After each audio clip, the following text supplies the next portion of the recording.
Breaking news आ रही है। Iran और इजरायल के बीच युद्ध छिड़ने के आसार बहुत ज्यादा बढ़ गए हैं। अमेरिका के अखबार द वॉल स्ट्रीट जर्नल ने खबर छापी है कि इजरायल पर एक साथ चौतरफा हमला करने के लिए ईरान अपने समर्थन वाले सभी चरमपंथी संगठनों को एकजुट करने में लगा है। इस काम का जिम्मा ईरान की सेना की branch Islamic revolutionary guard core की कुद्स फोर्स के चीफ खुद संभाल रहे हैं। ईरान की कुद्स फोर्स अपने तौर तरीकों की वजह से दुनिया भर में बदनाम है और द वॉल स्ट्रीट जर्नल की खबर है कि उसी कुद्स फोर्स के चीफ ने बीते कुछ हफ्तों में फिलिस्तीन के चरमपंथी संगठन हमास और लेबनान के चरमपंथी संगठन हिजबुल्लाह से टॉप सीक्रेट मुलाकात की है। यह भी दावा है कि ईरान के सैन्य अफसर मार्च में सीरिया में मौजूद फिलिस्तीन के कुछ चरमपंथी संगठनों के लड़ाकों से भी मिले थे, जिसके बाद गाजा पट्टी से भी इजरायल पर रॉकेट चले, लेबनान से भी इजरायल पर हमले हुए और सीरिया से भी इजरायल को निशाना बनाया गया। यानी ईरान ने बस ऑर्डर दिया और इजरायल पर अटैक शुरू हो गए। ईरान की हां में हां मिलाने वाले चरमपंथी संगठनों ने उसके बस एक इशारे पर इजरायल पर वार कर दिया और इजरायल पर 3 दिशाओं से अंधाधुंध रॉकेट बरस पड़े। इसका मतलब तो यही है कि ईरान ने सिर्फ ऐलान नहीं किया, लेकिन उसने इजरायल के खिलाफ जंग शुरू कर दी। और अब डर यह है कि ईद पर कुछ भी हो सकता है और ईद इसी हफ्ते है। द वॉल स्ट्रीट जर्नल ने जो रिपोर्ट छापी उससे साफ है कि ईरान का प्लान बहुत डरावना है और वो ये कि हर दिशा से इजरायल को घेर कर उस पर ताबड़तोड़ वार किए जाएं ताकि वो जवाबी वार करने के लिए सीढ़ी न उठा सके। खुद इजरायल की मिलिट्री इंटेलिजेंस अपनी सरकार को चेतावनी दे चुकी है कि ईरान के हौसले काफी बुलंद हैं और रमजान का महीना खत्म होने के बाद इजरायल की जंग छिड़ सकती है। यानी इजरायल को भी अंदाजा है कि मामला बहुत ज्यादा गर्म है। ईरान वर्सेस इजरायल होने की आशंका उसे भी है।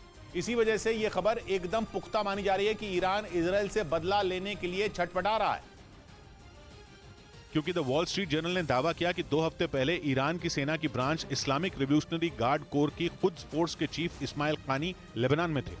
इजरायल के उत्तर में मौजूद लेबनान उसका पड़ोसी है। बताया गया कि इजरायल पर हमले का प्लान बनाने के लिए 3 अप्रैल को ईरान के कुछ अफसर लेबनान की राजधानी बेरूत पहुंचे। वहां ईरान के दूतावास में इस्माइल कानी ने चरमपंथी संगठनों हमास और हिजबुल्लाह के नेताओं से मुलाकात की।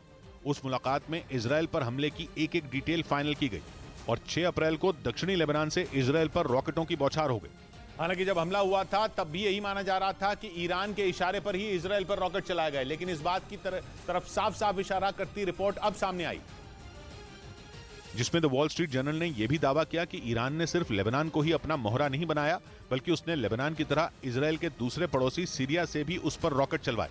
सीरिया ईरान का अच्छा दोस्त है। सीरिया की सरकार को विद्रोहियों से बचाने के लिए ईरान के लड़ाके और सेना के अधिकारी पहले ही सीरिया में मौजूद हैं। और द वॉल स्ट्रीट जर्नल की रिपोर्ट में कहा गया कि मार्च का महीना जब खत्म होने को था तब ईरान की कुद्स फोर्स के चीफ इस्माइल कानी ने सीरिया में भी फिलिस्तीन के चरमपंथी संगठनों से मीटिंग की थी। और इत्तेफाक की बात यह कि 2 हफ्ते पहले इजरायल ने सीरिया से भी उस पर रॉकेट हमले होने का दावा किया था, जिसकी जिम्मेदारी सीरिया से ऑपरेट होने वाले फिलिस्तीन के एक चरमपंथी संगठन ने ही ली थी।